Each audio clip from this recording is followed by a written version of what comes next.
We're thrilled now to have on the show, as it is March officially. We're in the season, if you will. It is, if December's to remember, then March is, I don't know, something you never forget, I guess. He is the godfather of brackets, Jerry Palm of CBSSports.com. Jerry, great to have you on the show. Boy, great to catch up with you here in the break as we go way back. Let's start first. Tell our audience just kind of how you got started doing this. Yeah, it's funny. Back in 1994, or really 93, they had just changed the RPI formula.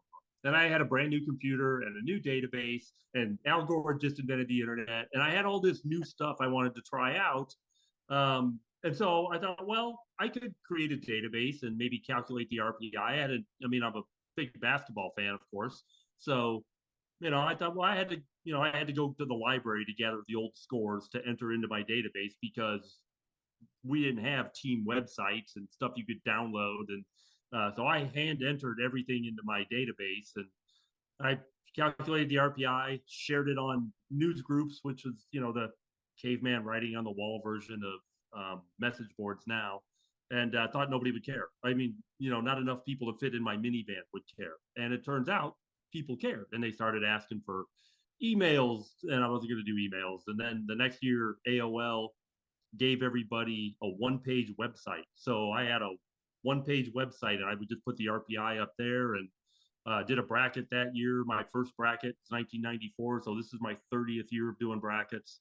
But I was working. I had a job.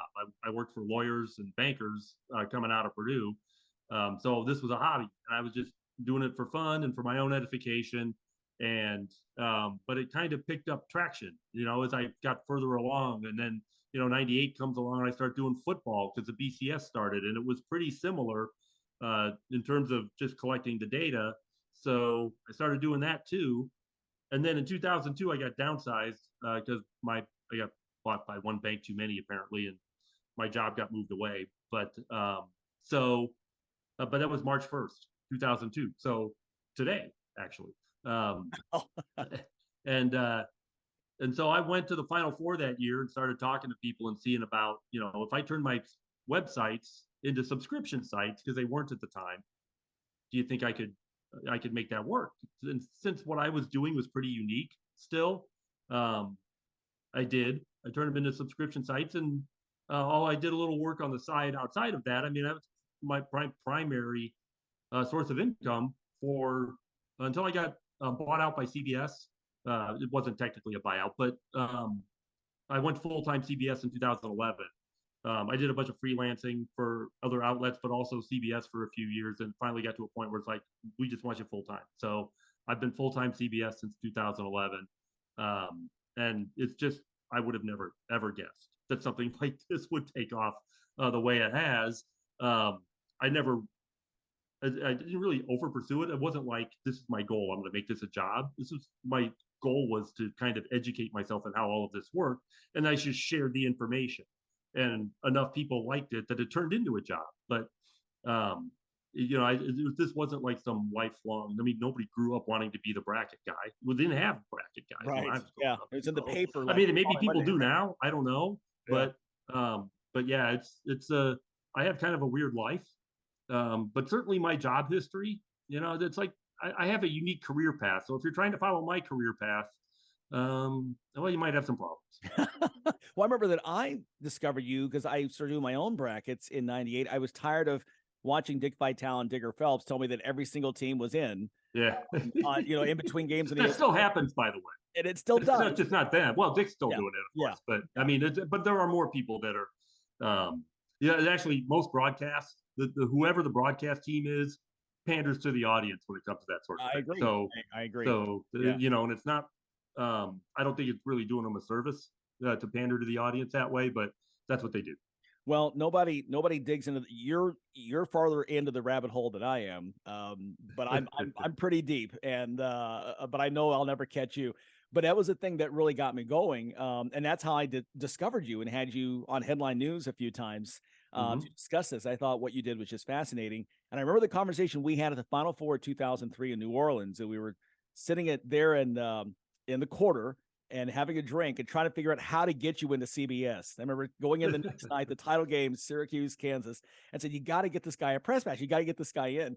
And I don't know if it helped, but I remember you were actually in 04. You had a press pass, and then from there on, the rest is history. So, so the first couple of years after I got downsized, I've been to every Final Four since 2002. Right. And the one before that happened in Indianapolis. But I've had press passes, I think, since 04. For the Final Four, except for the pandemic one, because they didn't have very many people covering it. So I actually went to that one also as a fan. In Indianapolis, but otherwise press passes since 2004. Yeah. So thanks for your help. You're very welcome. We joked, and I ended up at CBS, which is great. And I think, and that's where the rest of our audience really gets a chance to enjoy what some of us had discovered. You now have a bigger audience, and you do such great work because you're much more objective than some others who do this. And I know you really do your homework. You're a Purdue guy. You don't elevate Purdue artificially. You put Purdue where they should be. My biases don't help do my job. So right. I have to set them aside. Otherwise I just couldn't do it. Right. But how could you tell I'm a Purdue guy? Does my background give me away? I don't know. Yeah. For those who can't see, and for those who don't know, Jerry Palm was in the marching band at Purdue. And as I'm looking at him right now, as we're talking here via Zoom, he has a big, giant Purdue, the big drum. It's the big drum, the big bass drum. Yeah, the big bass drum right there. Yeah. So, which is very cool. Obviously, talking with Jerry Palm of CBSSports.com, the bracketologist, and it is that time of year. You went to Purdue, great segue.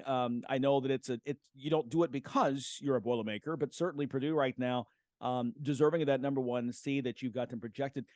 Look, they've run into a bit of some stumbles here lately as some of the Big Ten teams have kind of figured out how to defend them, and some of the freshmen started to play like freshmen for Matt Painter. What do they have to do to hold on to that number one seed? There's some buzz out there that maybe UCLA could come in and grab that, or maybe they may slide to that 2 line if they don't finish up strong here this weekend and in the tournament next week. Yeah, they definitely have to get things turned around. It's they've lost 4 of their last 6. 2 of those 4 were to Indiana, and the 2 of those games were really because of turnovers. The first half at Indiana, they had 11 turnovers, and they got all the way back to within 1 point in the second half when they stopped turning the ball over, but couldn't get over the hump. Against Northwestern, they had 12 second half turnovers and 4 inside of the last 4 minutes when they were trying to protect an 8-point lead, and they couldn't protect it. So that was just sloppy play. And the turnovers aren't all the freshman guards. It's a team effort.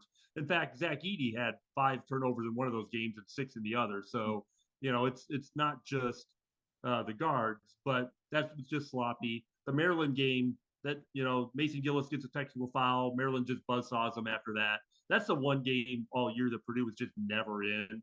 And then the Indiana home game, Indiana shot 50% from the floor, 46.5% from 3. And Purdue didn't have quite as good a shooting day as they normally do. But still, it was an 8-point game. So, now IU had led the whole most of the second half in that comfortable range of 8 to 12. I don't know if Purdue ever got closer than 8, but that's one of those where just sometimes it's the other team's day. Indiana shot the ball really well. Hood Schifino was unstoppable. So, you just got to shake that off and move on. And now they go to Wisconsin, which has been a house of horrors for Purdue. They're like 5 of their last 19 wins, I think, at Wisconsin, which might even predate the Kohl Center. But it's that doesn't matter. Purdue's got to go in there and find a way to win. The one player that seems to have come back to the pack a little bit is Fletcher Lawyer, whose shooting has not been as good of late. So he might be getting some of the freshman legs. So they obviously need him. Braden Smith can score, but he facilitates. He sees that as his primary role. And there are times where Painter's saying, "Hey, we need you to score. You got to shoot." But Lawyer and Smith were both had terrible shooting days against Indiana, and it would have only taken a mediocre shooting day for Purdue to overcome Indiana's hot, but it just didn't happen. So now they're going to go to Wisconsin. Purdue is still built to do well, but they have to execute better. It's as simple as that. And hope that they don't run into what Iowa gave Indiana last night. My goodness, Right. um, that was shooting like probably nobody's done all year. That was against quality opposition. What Iowa did last night against Indiana was And remarkable. But I'm not worried about Purdue. I think Purdue will be fine, but they need to go back to they got to be cleaner in their execution, and they got to start hitting some threes. yeah, and that game, by the way, Iowa was at Indiana, not in Right. Hawkeye, and of course, then Purdue this weekend, coming up on Sunday, they finish up against Illinois, and again, should Correct. be the one seed. It just would take Purdue losing both games and somebody else winning two games, and as we talk here before the weekend, you and I having this conversation on Wednesday, Right. a couple days before this show airs, so we're looking at that. I think Purdue, we know, is going to be the number one seed. A couple of conferences that I think would be difficult to parse through the teams, and you've got a lot of teams in contention. Obviously, the Big Ten, extremely competitive, with 8 or 9 teams really in the mix there, probably at least 8 bids going in. And then the Big 12, where, my goodness, I mean, they are top to bottom, it is loaded. How do you parse through those teams in a year like this when they're also very competitive, and doing very well in terms of the net ratings? Yeah. Well, I mean, that's the thing. The league performed well in non-conference play, and that's why everything and all of that carries through in the rankings as you play conference games. So I think they've got 9 teams in the top 25 or 30 of the net, and or maybe it's top 50. I mean, Texas Tech is kind of on the outside a little bit, but Oklahoma. It's just remarkable. I mean, you're playing quad one games almost every time you take the floor, no matter where you take the floor, and it's a pretty easy to resume build, but it's hard to win. So Kansas has got just 5 losses. To me, they should be the overall number 1 seed. The committee gave us Alabama and Houston on the 18th February, the Saturday, and nothing has really changed as to why they picked Alabama and Houston, except for that Kansas is still piling up wins. So, but when Purdue lost it at home to Indiana, I put them from number 3 overall to 4, and actually would have dropped them down had Texas won on the weekend, but they also lost. They're the closest chaser. And as for UCLA, I mean, UCLA has got a really good record, and the net likes them. One thing about the net in a minute, but the thing about UCLA is no bad losses. At USC is the worst. That's a bubble team, but that's not a bad loss. But their best win is Maryland, or now maybe Kentucky. But they beat the Kentucky before Kentucky started playing right. Yeah, so it's hard to make a case as the number 1 seed when that's your best win, and all of these other teams ahead of you have got these really good wins. So until they beat Arizona, which is the only team that could, where that win would match up with anybody else, I don't think you can take UCLA as a serious number 1 seed candidate. When they get Arizona at home this weekend, might see them again in the conference tournament, but to me it's a pretty soft resume for a number 1 seed. I mean, obviously I think they're a great team. I saw them live in LA when they played USC at home. But they're good. There's no question they could win the whole thing, but at some point your resume has to stack up, and right now it doesn't. Right. And yeah, I mean, they've got the 2 veteran guys in Campbell and Jaquez that have been there in the Final Four. I mean, McCronin has shown that what a great hire he was from Cincinnati. Great defensive team too. And a great defensive team, exactly. They've got all the pieces there. But to your point, the resume. Here's a question for you. The NCAA selection process has moved from RPI and other factors to the net, which is RPI driven, and it's not actually. But if you take the RPI away, how do you set up teams to decide where they are in terms of quad? Well, yes, I mean the net was used.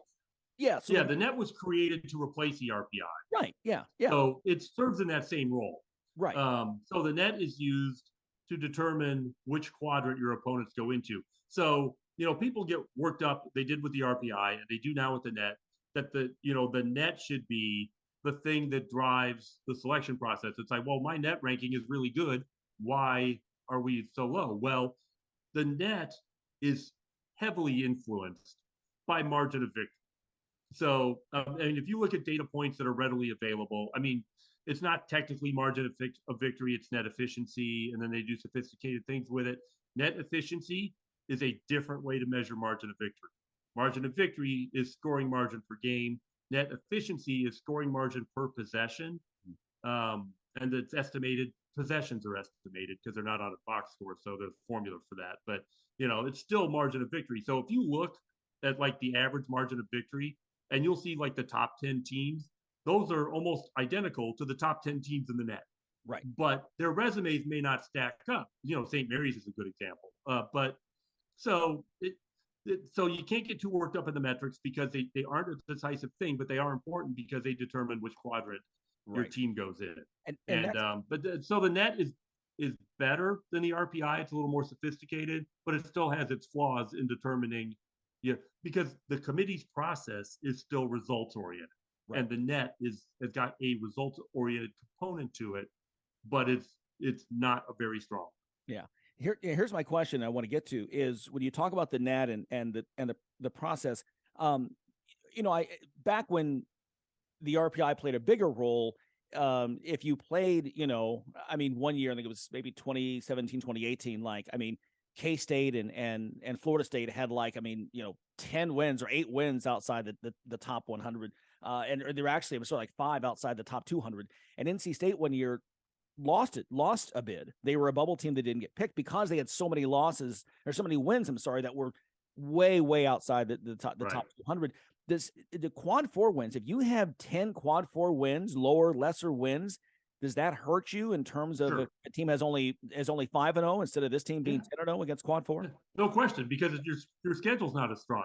And the net is, by the way, the RPI was never any more important than the net is now. I mean, RPI was never decisive. It's the net is being used the same way the RPI used to be used. It's just a more sophisticated metric. But yes, if you've got a ton of quad 4 losses, and the other thing is we never referred to it as quad 1 or quad 2, until recently, until about the time the net came along, or maybe a little before.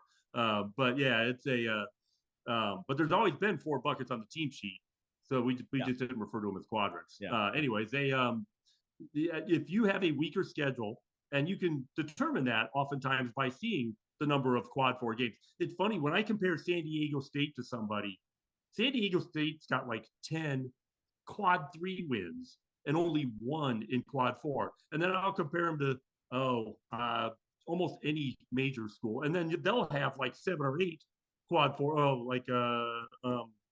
want to say Oklahoma State maybe has got a bunch of quad 4 wins, and they play in the Big 12, so they've got a heavy. Who's got it? It's Iowa State. Iowa State has got 5 total games in quads 2 and 3.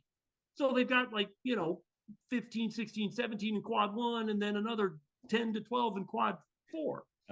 It's just how you've got left this big gap in your schedule, and it's kind of hard, but when but Iowa State's on the bubble now because their record's not very good. It's not very good against the top 3 quadrants, which has had a dividing line over the years. And at some point, your schedule's really tough, but you have to be up to it enough to have a good enough record to get picked. And that's currently the problem for Oklahoma State, could be a problem for West Virginia, and it could end up being a problem for Iowa State if they don't get some things turned around, because they've lost 8 out of 10 and are starting to slide precipitously down the bracket. Yeah. And again, it's such a tough conference. Talking with Jerry Palm here with the CBSSports.com. I remember one thing about the RPI you could count on is if a team had 5 losses outside the top 100, you were not getting an at-large bid. And one year I was screaming at ESPN and their post coverage, after CBS went off the air, because all these guys, by the way, from the ACC, none could figure out why Syracuse got left out. I'm screaming because they have 5 losses outside the top 100. Nobody gets in with 5 losses outside the top 100. So it actually happened once. USC got in 1 year with 6, but you're right. I mean, that was a pretty historically hard line. But they had a better resume than Syracuse that year, overall resume, than what Syracuse the year I'm talking about. Yeah, exactly. So and bad losses are still a thing. We measure it differently with a different formula. Right. But bad losses, do a lot of damage. You look at New Mexico. New Mexico's got 4 bad losses, and it's really hard. And 2 of those losses, their starting point guard, leads the team in assists and second in scoring, didn't play, and they just took 2 bad losses, and they still count. It's unfortunate, but they still count. It's going to be hard for them to overcome it. It's funny, we talk about schedules. One team we're talking a lot about these days is Charleston, which is 27-3, 30 games, 3 games that are quad 1 and 2. All of the others, 27 games and 2 losses, by the way, quad 3 and 4. And it's like, well, why aren't 27-3? Why aren't they in that large team? Their strength of schedule is 337 as we speak today. That's bottom 10% of Division One. The record for the best or the worst schedule to get into the NCAA tournament in the 30 years that I've been doing this was like 229. In 1994, the very first year, that team was Charleston. So that's a nice coincidence, but this is just not an at-large team because they didn't play a good enough schedule. Yeah. There's just nothing to them. Yeah. Jared, I've got running out of time here, but I do want to get a question. Obviously we can find your stuff, cbssports.com. When do you kind of solidify your final bracket picks? Is it noon Sunday, or what's your process? Because obviously 6 p.m. Eastern time is when it comes out. Yeah. When do you try to get Sunday morning squared away? I'll have something that's final-ish. There are contingencies based on the games going on that day, perhaps, just like the committee has. They'll do like 8 brackets or whatever to deal with potential Sunday results. So I may have a change later in the day based on a result from one of the games, but for the most part, Sunday everything is pretty well locked up. Okay. Well, we can't wait for that. By the way, I will throw this out. My 13th Dirty Dozen comes out Sunday night on the selection night. Houston likely is going to be dirty, and it's, as you know, the Dirty Dozen. You know what the Dirty Dozen? It's never missed. And I think Houston's going to make that list. Now the numbers are it's too early to be definitive. You got to wait till everything comes out. But I think it's anyway. That's I'm deeper down that rabbit hole over here. this one. All right, I'll look forward to that list. Yeah, there you go. We'll see if we send me your list. 13. I make sure I do my Facebook page, and we put it on IlliniGuys.com now.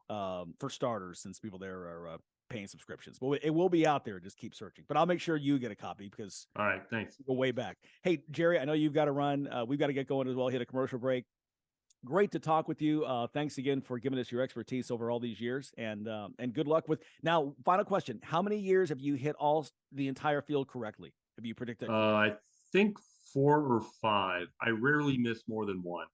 I know you're always right there. I did it once, only one time, and so at least I can say one time I caught you. But I'll always be behind. Jerry Palm, great to talk with you. CBSSports.com, and enjoy the games in March. All right, thank you. All right. Hey, stay with us. Quick timeout and much more to come after this.